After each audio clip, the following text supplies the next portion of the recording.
Yeah. So it's a new film called What is a Woman? Yeah. Now, you think this is a simple enough question. You would think. You'd think so, but in a way, the beauty of the film is that it really disrupts some of the strange ideas at the heart of the most dogmatic form of transgender ideology by asking this simple question with a relentless focus to various experts. So, for instance, he asks a dean and a doctor at a medical university in the US, what is a woman? She really doesn't want to answer. She's incredibly evasive. This is the evasive thing that's amazing, isn't it? It's really evasive. And, you know, they have this quite bizarre discussion about reality where, you know, she says, well, Father Christmas is real if children believe in Father Christmas. Really? Now, I know where she's going with that, but using that as an argument to avoid answering what a woman is evasive. And, you know, she gets into really strange subjects. So is she basically saying if you believe it's a woman, it is a woman? Is that what she's saying? Yes. Right. She says it's about belief. Now, belief is one thing, but objective material reality is another. And then he interviews a trans woman, so that's a male who identifies as a woman, who's kind of the cliche, right? Has blue hair, the whole thing. But wait for it, also identifies as a wolf. A wolf? Yeah, and there's a little clip of them howling. Oh, sorry. So it just shows that, you know, they're really kind of stretching the realms of belief here. And then there's a professor of social sciences who, when asked what a woman is, doesn't want to answer, okay, threatens to walk off the set, and then, you know, wants to know why is Matt Walsh asking this? And Matt says he wants to get to the truth. Well, at this point, the social science professor says that truth, invoking the word truth, is offensive and transphobic. Really? Yes. How is it that they can somehow decide they want to own language which previously belonged to all of us, that they have now said we can't use? How is that? Well, I think that's a really good point, and it's part of the kind of the philosophical heart of the film. There should be something that is truth, that we all understand by, you know, from commonly understood words. And this is a question we wouldn't have been asking 20 years ago, 10 years ago. We may not even have been asking it 5, but we're certainly all talking about it now.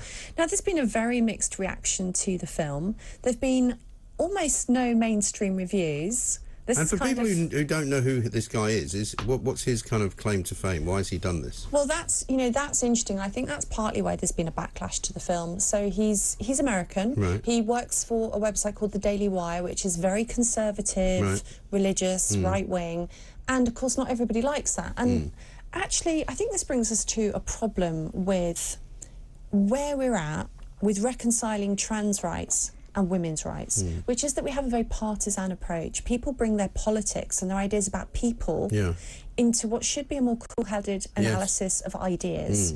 So in his film, he doesn't talk about religion. He doesn't talk about conservatism. Right. He doesn't talk about some of his beliefs that some of us might find harder. For instance, he's against abortion. It is simply about what a woman is. But that does mean he's had a bit of a backlash, especially in this country, from feminists. Because you get now the backlash depending on who you are rather than what you're actually saying. I mean, we had James Dreyfus on Saturday night, myself and Kevin, on the Saturday night talk away, and he's a pretty successful actor. He was in Notting Hill, he's been in Gimme Gimme Gimme, he's been in quite a lot of, you know, high profile shows. He came out and made the ludicrous comment that he thought people making death threats to J.K. Rowling were on the wrong side of, you know, the argument. And he's basically been cancelled. He hasn't had another job. Wow. Can't get work, you know. And so us putting him on talkTV was the first thing he'd done for quite considerable time. But even after that, the conversations on social media underneath the tweet that we put out of him talking to us are still riddled with people calling him a transphobe, calling him, you know, disgrace, having a go at him, attacking him, you know, telling him to educate himself. You know, it's a very toxic world. It is, and we shouldn't treat people like heretics just because they have different views. We need a lot more plurality in the debate. And also, his view was not particularly controversial. He just said, I don't think it's right that people should be making death threats to a very successful woman who has a view on women. You know, how is that controversial? It really shouldn't be. But, you know, that means that some people have taken against Matt Walsh because they've seen things that he said and, you know, they have a take on his beliefs and they don't like it. And because they don't like it, then they don't want to like his film. But his film, I think, should be seen as a standalone thing. He has said some really horrible things. I took one example. You can see why people don't like him. He said, there is no creature on earth more repulsive than a bitter old boomer pro-abortion feminist. Ooh, ouch. That's a view. It's a view, and so you can see why bitter old boomer pro-abortion feminists don't like him. Yes. But his film has made a really big splash, so I suggest people watch it. I interviewed him for The Critic. I think it might be the only interview he's done with anyone in the UK, and I found him interesting. I tried to be even-handed about it, you know, interrogate him about his somewhat anti-feminist stance, but also talking about what he was trying to do with the film, which is, instead of argue about the nuances or the rights in specific areas, just get to the truth of the question. I also quite like talking to these kind of what I call free speech fundamentalists, because they make us look like complete and utter wusses, you know, because in America they don't take any prisoners, you know. I was watching, I think it was Jeremy Carl the other day, had a guy on Breakfast on Friday who was a gun enthusiast, shall we say, and he was standing in front of this gun cabinet, which was in his house. He claimed that he was a gun dealer, and he was proposing all sorts of great things, and he was almost laughing about the things that had happened in Uvalde in Texas. I mean, it was quite chilling in its way, but you have to respect a country that allows people to talk like that, because we don't. We really don't. Yeah, there's definitely some confidence and some courage there. There's a clip of him talking on, I think the show's called Dr. Phil, it's a US chat show, and he's being questioned, Matt Walsh has been questioned about why he doesn't respect pronouns, and he says, basically, you don't get to choose your pronouns, just like you don't get to choose your adjectives. Right. It would be like him saying, you must call me the marvellous Matt Walsh. Yeah. As well as saying him. You don't get to choose, because that's not how language works. Pronouns, I choose which pronouns I use, and they're based on biology. Now, I don't know if anybody would go on TV and say that in this country, partly because we're a little bit British. It's just not cricket, is it, to be rude and disrespectful to people? But I don't think we've got the same kind of gutsy approach to standing up for free speech. We absolutely haven't, and it's a battle for the likes of yourself and Claire Fox and others who do go to the front lines with all this stuff, because, you know, you are still here, and maybe if it wasn't for talkTV and others, you wouldn't be. And, you know, it's been quite chilling the way that the kind of cultural shutdown begins, and people say, oh, we can't do that, can't talk about that. Like the people who, you know, when you say anything about Rwanda to some people, they sort of make a face. Yeah, that's the latest. That's the latest one. There's the good view and the bad view. Yeah. But I will say that the arguments about these extreme ends of transgender ideology, it will change, and it's going to get ugly in the future. One of the best interviews in the film is with a trans man called Scott Nugent. So this is a woman who identified as a man and has gone through all of the transition, you know, the hormones, the surgery. They've had all their female anatomy removed and had a cosmetic approximation of a penis. That's called a phalloplasty. Now, they've had terrible problems and they're very ill. And not all phalloplasties work out. No. It's an experimental procedure. I have to say that it comes as a complete surprise to me. It's an experimental procedure, and Scott gets infection after infection and is very poorly and wishes they had never had the surgery. Now, this is not uncommon, and we don't have good data on how often this happens. I've interviewed Scott. That interview will go up on my podcast this week. You cannot listen to Scott and fail to be moved by the experience they've had. So if we have real-life people out there who've gone through the whole transition who are saying, hang on, wait, the hormones and the surgery have changed me in a way that I can't reconcile myself with, we have to listen to that. And of course the worry is there'll be more and more youngsters who've gone through that, who change their mind and, you know, have a traumatic response to it in the future. And that's not going to be something we can hide. It's not. I was on the Home Office Twitter page yesterday to see whether they would be announcing that the Rwanda flights could indeed go ahead. And I couldn't find anything about that. But what I could see was that they had a Ukraine flag in their top sort of picture, you know, the picture banner across the top, and inside their photo of what the Home Office sits, you know, sort of emblem was the Pride flag. Yeah, there's some really weird hybrids of flags going on. I saw this is the Home Office, excuse me, the Home Office of the United Kingdom government. Oh, okay. Right? Yeah. No mention of their actual policy being passed by the courts, but plenty of mentions of Ukraine and Pride. It's really strange, really strange, really odd. Anyway, I'm not actually wearing a Pride flag. It's just summer cheer. I love the summer, makes me enjoy the colours. Listen, you can reclaim that Pride flag even if you don't want it to be about Pride. I give you permission. Thank you very much. Well, I know you don't like being given permission to do anything. You don't need it. but I'll politely say thank you. That's good. Of course. Of course. But here we are, home of common sense, home of truth, like you say. I love the fact you never know what you're going to get. And one thing we didn't know we were going to get was a nice serving of sense from the government. Wow. Yeah, so the government's announced its food strategy. What fresh hell is this, as they say? No, it's not. It's actually pretty good. Yes. Look, there are some flaws with the government's food strategy, in my opinion, and we can discuss them. But I will say, I think it's really going in the right direction. I don't know if I'm just desperate to grab onto some hope from this government. Could be. But they talk about things like making our farming nature positive, sustainable production, halving childhood obesity, increasing exports and employment, and having high food production standards. You know, these are definitely all the right aspirations for a government's food strategy. And one thing I thought was interesting is it says that at the moment we're about 75% self-sufficient in our food production. We're particularly good at wheat, meat, dairy and some of our fruits and vegetables, and I thought that's good. I didn't actually think it would be 75%. Yes. And they're setting out that they want that to stay pretty much the same, and I think that's really encouraging opener. Yes. Well, I think there's no doubt that everybody would much prefer the food that they eat to be produced well, locally, and, you know, not too expensively, but most importantly, kind of healthily, right? Absolutely. There's three buzzwords that run through it. One of them, picking up on what you've just said, is that we should be resilient in terms of our food production. I think that makes a lot of sense. And I think that we're seeing with supply chains interrupted, with lockdown and the Ukraine war, it's a comforting idea to think that you are pretty much self-sufficient in your food production, obviously. The other one is healthier, and the third is sustainable. Now, these are all very well and good, but some of the problem is related to how you define these words. So, for instance, sustainable. I did a little bit of digging around into this, because part of what they mean by sustainable is eating less meat, for instance, eating less animal products. It's a code word, isn't it? It can be a code word for that. It's important to look through and see what they mean. Now, there was a study that was conducted in the United States called Life Cycle Assessment Study, and it was conducted on one particular farm. So we can't say this is definitively accurate across the world, obviously. But the point I want to raise is that we have to look at different types of beef production, for instance. So if you look at the amount of kilograms of carbon released by an intensively factory farmed cow, it's 33 kilos. We're talking about a burger, is that what, per day or something? No, a burger, sorry. So, 33 kilograms of carbon per kilo of meat. Right. Okay, so if you look at, say, plant-based burger, that would be 3.5 kilograms of carbon per 1 kilogram of plant-based burger.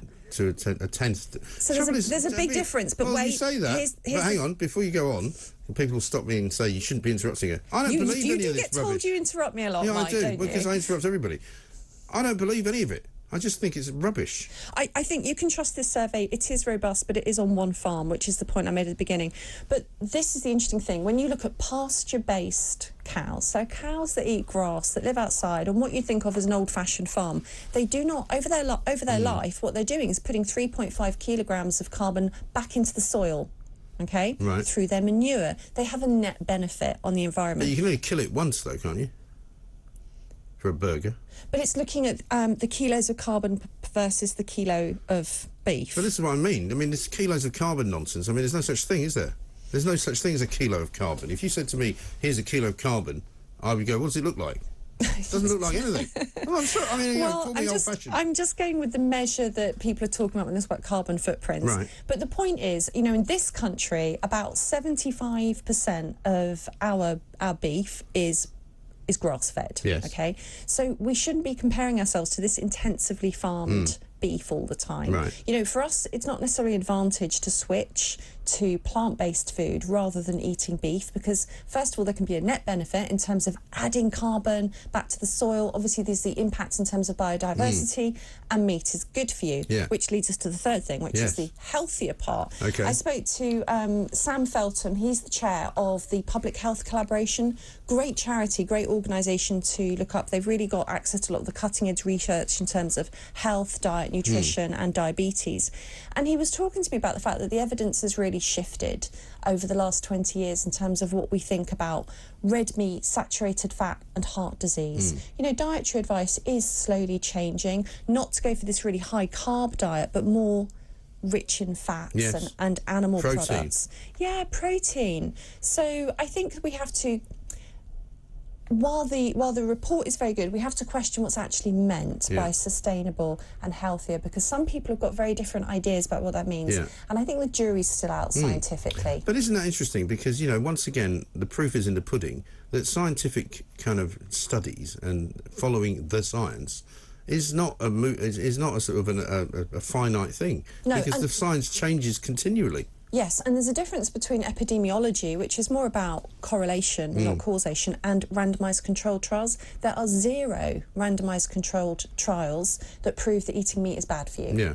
0. Right. So, overall, very good report. I'm not forgetting, of course, that plant-based food is awful. Horrible. Well, that's why. That's the other thing. Why when you see that the shelves run dry in the supermarkets, the one set of shelves that's always still full is the plant-based section. I mean, the good news about if you buy something plant-based is that if you run out of food, you can just eat the packet. Tastes the same. It's the same. It would probably be about the same. Yeah. I know. Stick some soy sauce on it, and away you go. I know. There were a couple of things that weren't great about the report. I mean, it feels a bit out of touch with ordinary people. So for some reason, it kind of bangs on about tomatoes and greenhouses, that we need more sustainable tomato production in this country. I don't really see why this is a top priority that merits mention in the report. Well, do you know what I did see the other day was a report on an actual tomato farm, which has got these sort of acres and acres of effectively open-air greenhouses. You know, they're sort of open at either end, but they're covered.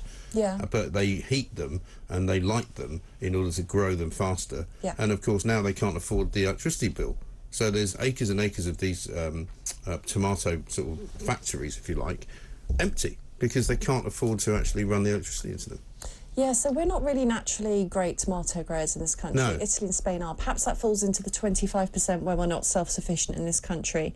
Another recommendation in the report is that people could be eating more wild venison. Well, you know, personally, I'm all for that. I love wild venison, but I'm not really sure how relatable this is to people who are queuing at food banks or, you know, your everyday person, you know, all going out to eat more wild venison. Sometimes there's a sense with these reports that the people that write them aren't very connected to ordinary people. Yes. So, but there's no reason why you couldn't mass-produce venison in the same way that you serve up, you know, minced beef. You can do minced venison. It's just as nice. In fact, it's really good for spaghetti bolognese. I've done it with myself. But, you know, it's just a question of affordability, isn't it? It wouldn't be wild, though, would it? Wild? It's not really sustainable if we're all eating wild venison. Well, what do you mean by wild? That's the report, that we could be switching to eating more wild venison. But what's the difference between wild venison and tame venison?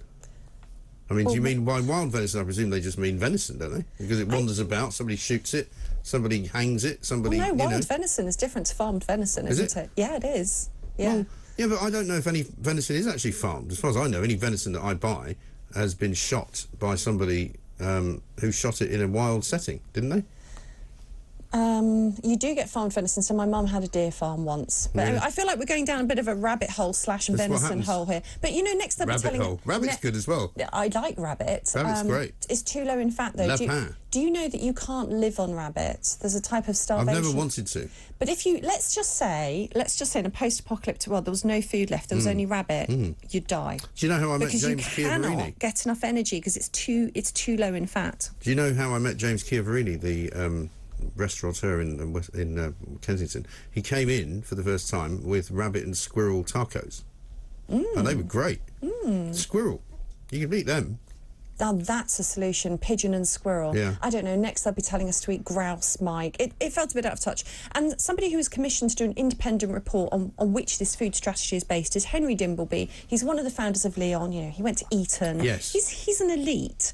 And one thing he's proposed, which the government fortunately hasn't picked up on, is more tax on sugar and salt. Yeah. Because this is the idea that we just make things really expensive for the poor people and they won't be so stupid and get fat. Right. Well, sure, we want to decrease the amount of processed food consumption, but you know, I think this government has wisely taken the decision that it's about giving people choice, give them information, give them education, and let them make the choice. But it's not fair to tax people out of eating foods. No, I think you're absolutely right, and I think the strategy has always been wrong because people have always used food to talk down to people who they think are stupid, undereducated, you know, possibly Brexiteers, maybe racists, you know.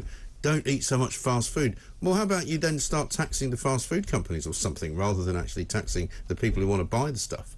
That's what I think. Well, it would be do. passed on though, ultimately through the price, wouldn't it? Well, then the price would become unaffordable, and then people would stop eating it. So it's supply and demand. It's simple economics, isn't it? That is one approach, but what that ends up doing is making food unaffordable for people, which at the moment would be the very last thing we need. I mean, I don't know about you, but my food bills have shot up. I'm easily paying 30% more than I was a couple of years ago. Mind you, my boys have shot up too, well, so that's the other part of the problem.